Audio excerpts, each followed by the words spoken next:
Gold trusted gold buyers తాకట్టులో ఉన్న బంగారాన్ని విడిపించి ఈ రోజు ఉన్న మార్కెట్ ధరకే కొనబడును. మరిన్ని వివరాలకు సంప్రదించండి 7710777720. కామారెడ్డి జిల్లాలో భారీ వర్షం కురుస్తుంది. మరో 5 గంటల పాటు భారీగా వర్షాలు కురిసే అవకాశం ఉన్నట్లు వాతావరణ శాఖ హెచ్చరిస్తుంది. ఇప్పటికే 42 సెంటీమీటర్ల పైగా వర్షపాతం నమోదైంది.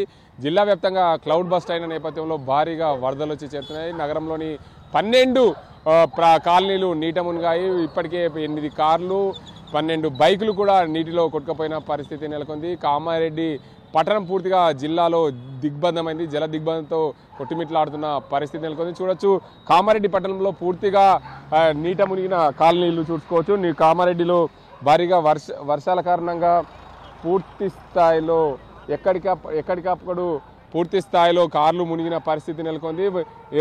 ప్రధానంగా ఇది కామారెడ్డి పట్టణం నుండి హైదరాబాద్కు వెళ్లే రహదారి. ఇది రహదారి గుండా పూర్తిగా నీరంతా కూడా జలమయమైంది. రహదారి పైన వాహనదారులు కూడా అదే నీటిలో వెళ్తున్న పరిస్థితి నెలకొంది. కామారెడ్డి పట్టణంలో భారీగా 8-12 ప్రాంతాల్లో నీట మునిగమే. మరో ఏదైతే ఒక స్కూల్లో ఏదైతే ఉర్దూ మీడియం స్కూల్లో ఇప్పటికే టీచర్స్ పేరెంట్స్ మీటింగ్లో 20 మంది చిక్కుకున్నట్లు తెలిసింది. వారిని అందరినీ కూడా కాపాడేందుకు ప్రయత్నాలు సాగుతున్నాయి. పూర్తి స్థాయిలో ఎప్పటికప్పుడు జిల్లా యంత్రాంగము, జిల్లా పోలీసు అధికారులు, ఎన్డీఆర్ఎఫ్ బృందాలు సహాయక చర్యలు చేపడుతున్న పరిస్థితి నెలకొంది.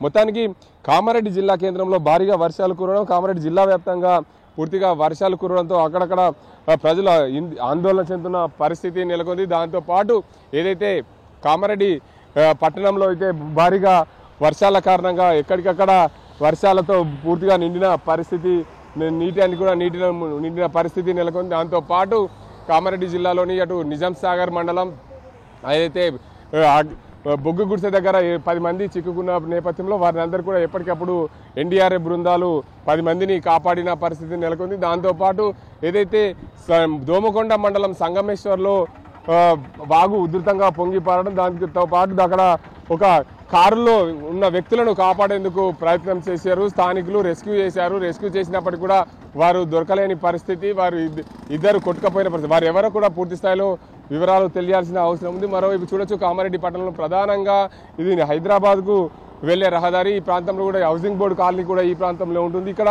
భారీగా నీరు రావడం, ఈ ప్రాంతం పూర్తిగా జలమయమైందని చెప్పొచ్చు. దీనికి అందరికీ సంబంధించి ఎప్పటికప్పుడు జిల్లా యంత్రాంగము వీటన్నింటినీ కూడా పరిశీలిస్తుంది. భారీగా వరదల కారణంగా ఒక్కటిసారి క్లౌడ్ బాస్ట్ కావడంతో భారీగా వరదలు వచ్చాయి. వరదల కారణంగా ఈ నీట మునిగిన కాలనీలకు సంబంధించిన ప్రజలను కాపాడేందుకు జిల్లా యంత్రాంగం ప్రయత్నాలు చేస్తుంది. చూడొచ్చు, ఎవరికి వారు తమకు వెళ్ళాలనే ఆలోచనతో ముందుకెళ్తున్న పరిస్థితి ఉంది. కానీ వారికి ఎంతో ఇబ్బందులు అవుతున్నాయి. జిల్లా యంత్రాంగం వారిని అందరూ కూడా అవసరం ఉంటే తప్ప బయటకు రావద్దని హెచ్చరిస్తున్నప్పటికీ కూడా వాహనాలలో వర్షం తగ్గుముఖం పట్టడం, ఒక్కసారిగా వాహనాల్లో బయటకు వస్తున్న పరిస్థితి అయితే నెలకొంది. దీనికి అందరికీ చూడొచ్చు, వాహనాలు ఏదో సినిమాలో స్టంట్స్ చేసిన విధంగా వాహనాల్లో వెళ్తున్న పరిస్థితి అయితే నెలకొంది. వారు ఎంజాయ్గా వెళ్తున్నారు, కానీ అక్కడ ఎలాంటి ప్రమాదం ఉందని దాన్ని గుర్తించలేకపోతున్నారు. ఏదేమైనప్పటికీ భారీగా వర్షాలు కురిసిన నేపథ్యంలో వర్షాలకు కామారెడ్డి జిల్లా వ్యాప్తంగా భారీగా వర్షం కురిసింది. ఇప్పటి వరకు అయితే 42 సెంటీమీటర్ల వర్షపాతం నమోదు కావడం, పూర్తిగా కామారెడ్డి జిల్లా రాజంపేట మండల కేంద్రంలోని పక్కన కేంద్ర సమీపంలోని అరగొండలో 41 సెంటీమీటర్ల వర్షపాతం కురవడంతో పూర్తి స్థాయిలో ఎప్పటికప్పుడు ఆ ప్రాంతం అంతా కూడా జలమయమైంది. దాంతోపాటు కామారెడ్డి పట్టణంలోని 12 కాలనీలు కూడా పూర్తిగా నీట మునిగిన పరిస్థితి నెలకొంది. దీనికి అందరికి సంబంధించి ఎవరికైనా ఇబ్బందులు కలగకుండా వారు ఎవరైనా సరే నీటిలో చిక్కకుండా వారిని కాపాడే ప్రయత్నం అయితే చేస్తున్నారు. దీనికి అంతటికి సంబంధించి జిల్లా యంత్రాంగం పూర్తి స్థాయిలో వీరందరినీ కాపాడే ప్రయత్నం అయితే చేస్తున్న పరిస్థితి నెలకొంది. కామారెడ్డి జిల్లాలో భారీ వర్షాలు కురిసిన నేపథ్యంలో వారిని అందరూ కూడా కాపాడే ప్రయత్నం చేస్తుంది. జిల్లా కేంద్రంలోని 12 కాలనీలు నీట మునిగాయి. వారందరినీ కూడా రెస్క్యూ చేస్తున్న పరిస్థితి. జిల్లా యంత్రాంగం ఎప్పటికప్పుడు వారిని సమీక్షిస్తున్న పరిస్థితి. ఇప్పటికే బ్లాక్ స్పాట్స్ ఏవైతే ఉన్నాయో నీట మునిగే కాలనీలన్నీ కూడా గుర్తించి వారికి ఎలాంటి ఇబ్బందులు కలగకుండా ఎప్పటికప్పుడు సహాయక చర్యలు అయితే చేపడుతుంది జిల్లా యంత్రాంగం. ఇది ఇక్కడ పరిస్థితి. కెమెరా సాజింతో గంగారెడ్డి, RTV నిజామాబాద్.